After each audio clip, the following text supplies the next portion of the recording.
Great good morning officers. मैं सुमित कुमार सिंह आप तमाम यूपीएससी एस्पिरेंट्स या अन्य कोई कॉम्पिटिटिव एग्जामिनेशन की तैयारी कर रहे विद्यार्थियों का इस मगध पुत्र ड्रीम आईएएस यूट्यूब चैनल में अभिनंदन करता हूं।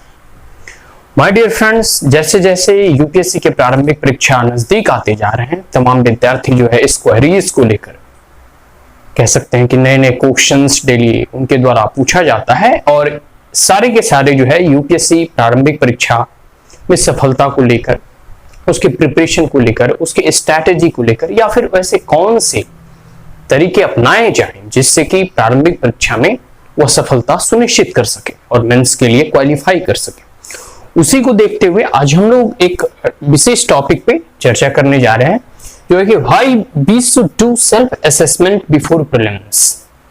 कहने का मतलब ये हुआ कि प्रारंभिक परीक्षा से पहले हमें सेल्फ असेसमेंट मतलब स्वयं का मूल्यांकन, सेल्फ मतलब स्वयं अपने आप का, असेसमेंट मतलब मूल्यांकन करना। तो हमें प्रारंभिक परीक्षा से पहले अपना स्वयं का मूल्यांकन क्यों करना चाहिए या फिर सेल्फ असेसमेंट का क्या सिग्निफिकेंस है। कहने का मतलब यह हुआ कि अगर आप सेल्फ असेसमेंट करते हैं तो इससे पता चलता है कि आपकी प्रिपरेशन अब तक का कह सकते हैं कि लेवल क्या है, कहां तक आपका प्रिपरेशन हुआ है, कहां आपका स्ट्रेंथ और वीकनेसेस है और कहां इंप्रूवमेंट की जरूरत है। इन तमाम चीजों से संबंधित आज हम लोग बेसिकली 4 पॉइंट्स पे बात करेंगे कि आखिर सेल्फ असेसमेंट का महत्व सभी को मालूम है कि अगर स्वयं का मूल्यांकन करें। देखिए, बहुत सारे इस कोविड-19 की वजह से बहुत सारे स्टूडेंट्स जो है वो सेल्फ स्टडी घर में ही रहकर पढ़ाई कर रहे हैं, अध्ययन अध्यापन या इसकी तैयारी कर रहे हैं।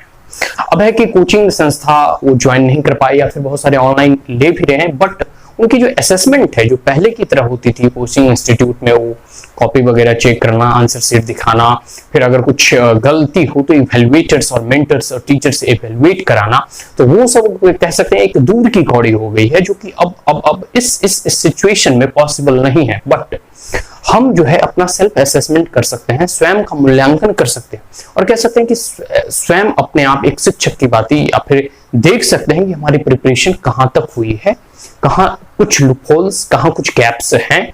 इन तमाम चीजों के बारे में हम अपना मूल्यांकन करके और हम अपनी प्रारंभिक परीक्षा की सफलता को सुनिश्चित कर सकते हैं या फिर इसमें कह सकते हैं कि हम अच्छे से अच्छे अपना परफॉर्मेंस दे सकते हैं। तो इसी को लेकर व्हाई वी शुड डू, हमें क्यों करना चाहिए अपना सेल्फ मूल्यांकन या फिर स्वयं का मूल्यांकन प्रारंभिक परीक्षा से संबंधित या पूर्व प्रारंभिक परीक्षा के पूर्व, ताकि हम प्रारंभिक परीक्षा में अच्छा अपना प्रदर्शन कर सके, अच्छे मार्क्स ला सके। तो इसमें 4 पॉइंट पे हम लोग आज डिस्कस करेंगे। सबसे पहला पॉइंट है to assess progress and performance. Assess, फिर यहाँ एसेस शब्द है, एसेस मतलब मूल्यांकन करना। हम अपने प्रोग्रेस और परफॉर्मेंस का मूल्यांकन करेंगे। अगर हम सेल्फ असेसमेंट करते हैं, स्वयं का मूल्यांकन करते हैं, तो इससे स्वयं का मूल्यांकन का मतलब है कि हम लोगों ने अब तक जितना पढ़ा है, जितना करंट अफेयर्स के नोट्स बनाए हैं, जितना स्टैटिक्स का रिवीजन किया है, कितने मॉक टेस्ट पेपर सॉल्व किए हैं, इन तमाम चीजों के जरिए हम अपना कह सकते हैं स्वयं का मूल्यांकन कर सकते हैं। मॉक टेस्ट देके देखेंगे, प्रीवियस ईयर क्वेश्चंस को सॉल्व करके देखेंगे कितना सॉल्व कर पाते हैं, ठीक है जी, या फिर उसकी अंडरस्टैंडिंग बन पाती है या नहीं, जो यूपीएससी का पूछने का क्वेश्चन तरीका है उसे वो जो है हमें समझ में आ पा रहा है या नहीं। तो ये जो हम एसेस कर पाएंगे सेल्फ असेसमेंट के द्वारा, तो हमें पता चलेगा कि हमारी प्रोग्रेस क्या है, अब तक की हमारी जो जर्नी रही है, चाहे आप 6 मंथ से पहले से प्रिपरेशन कर रहे हैं या 6 साल पहले से प्रिपरेशन कर रहे हैं, इन तमाम चीजों के बारे में आपका प्रिपरेशन की जो जर्नी है वो जब से भी आपने स्टार्ट किया हो, लेकिन उसकी प्रोग्रेस अभी कहां तक हुई है और उसके परफॉर्मेंस क्या है, उसी प्रोग्रेस के आधार पर आपका फिर प्रदर्शन क्या है, आप कितने मॉक टेस्ट में कितने मार्क्स ले आ पाते हैं। इन तमाम चीजों का मूल्यांकन जो है सेल्फ असेसमेंट के कह सकते हैं कि आधार पे किया जा सकता है कि आपका अब तक का प्रदर्शन क्या है, और इसी आधार पे आपकी प्रारंभिक परीक्षा का, क्योंकि अब 1 महीना शेष रह गए हैं, नॉट मोर देन 1 मंथ, तो उसी आधार पे जो है आपकी प्रारंभिक परीक्षा का कह सकते हैं कि प्रदर्शन भी होगा और वहां आप एग्जामिनेशन हॉल में अच्छे से सॉल्व कर पाएंगे, ठीक है जी। अब है दूसरा पॉइंट है आइडेंटिफाई गैप्स इन अंडरस्टैंडिंग। देखिए, कई बार होता है कि प्रारंभिक परीक्षा का nature of question objective in types है, सभी को मालूम है, बट जो मेंस एग्जामिनेशन है they are subjective in nature, उसमें आपको आंसर लिखने होते हैं। अब सब्जेक्टिव इन नेचर में क्या है कि मतलब अगर मान लीजिए आपको कोई क्वेश्चन दिया गया है, चाहे कोई भी क्वेश्चंस, मॉडर्न इंडियन हिस्ट्री से कोई क्वेश्चन है, आर्ट एंड कल्चर से कोई क्वेश्चन है, हड़प्पन सिविलाइजेशन से कोई क्वेश्चन है, या फिर साइंस एंड टेक से कोई क्वेश्चन है, environment and ecology, economics, polity and governance, किसी भी इशू से संबंधित या फिर सब्जेक्ट से संबंधित क्वेश्चन है, तो सब्जेक्टिव इन नेचर में अगर आप एक क्वेश्चन दे दिया गया उसमें 250 शब्दों 200 शब्दों में अगर कुछ लिखना है, तो आप कुछ भी मतलब अगर आपको जैसे एकदम नहीं भी आता है तो आप उसमें कह सकते हैं कि 2-4 लाइन लिख सकते हैं कि हो सके 1 मार्क्स या आधा मार्क्स मिल जाए, ठीक है जी। बट इन प्रीलिम्स एग्जामिनेशन ऐसा आपको ऑप्शन नहीं मिलेगा। इसमें मात्र 4 ऑप्शन दिए रहते हैं। इन चारों ऑप्शन में या तो आप सही करेंगे या गलत करेंगे। इसमें ऐसा नहीं है कि आप 2-3-4 लाइन लिख के आ जाएंगे। इसमें या तो आपका आंसर जो है वह राइट होगा या रॉन्ग होगा। इसमें कोई तीसरा अल्टरनेटिव नहीं है। इसके लिए यह जरूरी है कि कॉन्सेप्ट की क्लियरेंस हो। पता है आपको, यूपीएससी के द्वारा आयोग जो है, कमीशन जो है, यूनियन पब्लिक सर्विस कमीशन जो है, 2 घंटे के अंतराल में 100 क्वेश्चंस इसलिए देती है क्योंकि वो आपके कॉन्सेप्ट की क्लियरेंस को जांचना चाहती है, कॉन्सेप्ट की अंडरस्टैंडिंग को जांचना चाहती है कि आपके अंदर कोई भी चीज जो आपने पढ़ा है उसकी कॉन्सेप्ट की क्लियरेंस कितनी है, उसकी अंडरस्टैंडिंग कितनी है। उस आधार पे क्वेश्चंस अराइज होता है और क्वेश्चंस पूछे जाते हैं।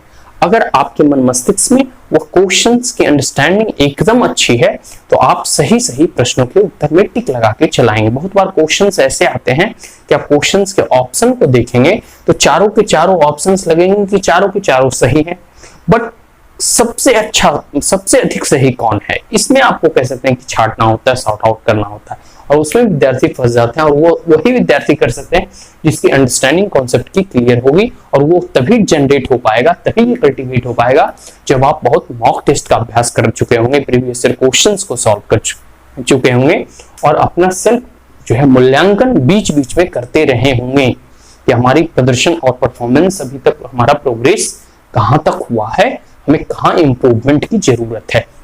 तो जब आप अपना सेल्फ मूल्यांकन करेंगे, स्वयं का मूल्यांकन करेंगे, ठीक है जी, तो उससे आपको पता चलेगा कि हमारा गैप कहां पे है। इस परीक्षा में अंडरस्टैंडिंग बहुत कह सकते हैं कि रोट लर्निंग काम नहीं करती है। कुछ 2-4 फैक्ट के फैक्चुअल क्वेश्चन आते हैं, बट कॉन्सेप्चुअल क्वेश्चन और understanding based question, statement based question जो है बहुत अधिक आते हैं।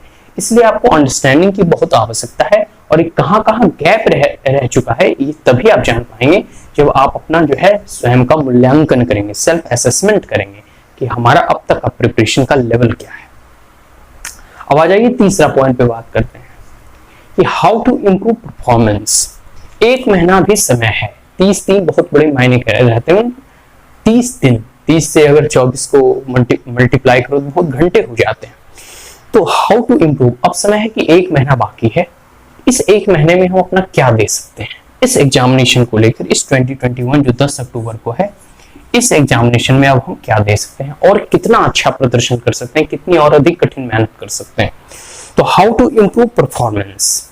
अब शेष बचे इस 30 दिनों में कैसे परफॉर्मेंस हम अपने को कह सकते हैं इंक्रीज कर सकते हैं, ताकि हम इस बार कट ऑफ से एवर ला सके और इसे क्लियर कर सके, ठीक है। तो इस परफॉर्मेंस का जो कह सकते हैं कि इंक्रीजमेंट तभी होगा जब आप अपने परफॉर्मेंस का स्वयं मूल्यांकन करके इसका निर्धारण करेंगे कि हम अभी तक हमारा प्रोग्रेस क्या है। तो आप परफॉर्मेंस को इंक्रीज करने का बहुत तरीका हो सकता है। जैसे अगर कहीं कॉन्सेप्ट की क्लियरेंस या कॉन्सेप्ट की अंडरस्टैंडिंग अभी बाकी रह रही है तो उस कॉन्सेप्ट को फिर से रिवाइज किया जाए। कोई भी कॉन्सेप्ट है, चाहे आप कह सकते हैं कि पार्टीशन से संबंधित कोई क्वेश्चंस है, या फिर नॉन कॉर्पोरेशन मूवमेंट से संबंधित कोई क्वेश्चन है, क्वाइट इंडिया मूवमेंट से संबंधित कोई क्वेश्चन है, या फिर आर्ट एंड कल्चर से कोई क्वेश्चन है, एशियंट इंडिया हड़प्पन सिविलाइजेशन से कोई क्वेश्चंस पूछे गए हैं, एनवायरमेंट एंड इकोलॉजी से, बायोडाइवर्सिटी या क्लाइमेट चेंज से कोई क्वेश्चन है, तो उसकी अंडरस्टैंडिंग को बढ़ाया जा सकता है। वो होगा कैसे? रिविजन के थ्रू, मॉक टेस्ट के थ्रू और मल्टीपल रिवीजन। तो आप अपने परफॉर्मेंस को 30 दिन में बहुत बढ़ा भी सकते हैं। तो ये गुंजाइश तभी डेवलप हो पाएगी जब आप अपना सेल्फ असेसमेंट कर पाएंगे और ये जान पाएंगे कि हमारे कहां कह सकते हैं कि स्ट्रेंथ और वीकनेसेस है, कहां गैप्स है, ठीक है जी। अब 4th पॉइंट हम लोग डिस्कस करेंगे। 4था पॉइंट है बूस्ट लेवल ऑफ कॉन्फिडेंस। देखिए, सेल्फ मूल्यांकन का एक सबसे बड़ी चीज है कि आप अपने आप को जान पाएंगे कि हमारा परफॉर्मेंस कैसा है, अब तक की तैयारी कैसी है। अगर तैयारी में कुछ खामी है तो उसे सुधारेंगे, तैयारी अगर आपकी अच्छी है उसे और अच्छा करने का प्रयास करेंगे। वह होगा, कह सकते हैं कि जब आप और अच्छा प्रिपरेशन करेंगे, और अच्छी आप मेहनत करेंगे, और अच्छा ध्यान देंगे, और मन लगाकर पढ़ेंगे, तो इससे आपका जो है कॉन्फिडेंस लेवल, जो आत्मविश्वास का स्तर है, वो और इंप्रूव होगा। ठीक है जी। तो boost level of your confidence, and once your level of confidence boost up, then you will do miracle in your prelims examination or prelims merit list or prelims marks। जो भी हो, आप अपने प्रारंभिक परीक्षा के एग्जामिनेशन में उसके सही उत्तर करने में और अच्छे नंबर लाने में आप एक चमत्कार करेंगे। तो बूस्ट लेवल ऑफ कॉन्फिडेंस ये तभी होगा जब आप अपना बीच बीच में मूल्यांकन करते रहें। तो मैंने सबसे बड़ी ये कह सकते हैं प्रारंभिक परीक्षा, अब 1 महीना शेष बचे हैं, इसकी तैयारी हमारी स्तर कहाँ है और कहाँ और ले जाना है, इसका सबसे अच्छा चीज है कि आप अपना स्वयं का मूल्यांकन करें, सेल्फ असेसमेंट जरूर करें इस एग्जामिनेशन के प्रिपरेशन के लिए। ठीक है जी। तो 10 अक्टूबर को प्रारंभिक परीक्षा है। आज के लिए इतना ही। अगर कोई क्वेरीज है, कोई कमेंट है, कोई सजेशन, कोई डाउट, एडवाइस कमेंट बॉक्स में पूछ सकते हैं। ठीक है जी। और कोई क्वेरीज अगर होगा तो मैं इसी तरह आपके क्वेरीज को सॉर्ट आउट करेंगे। तो आज के लिए इतना है, मिलते हैं अगले क्लास में, अगले वीडियो में। So that's all, thank you once again, have a great day.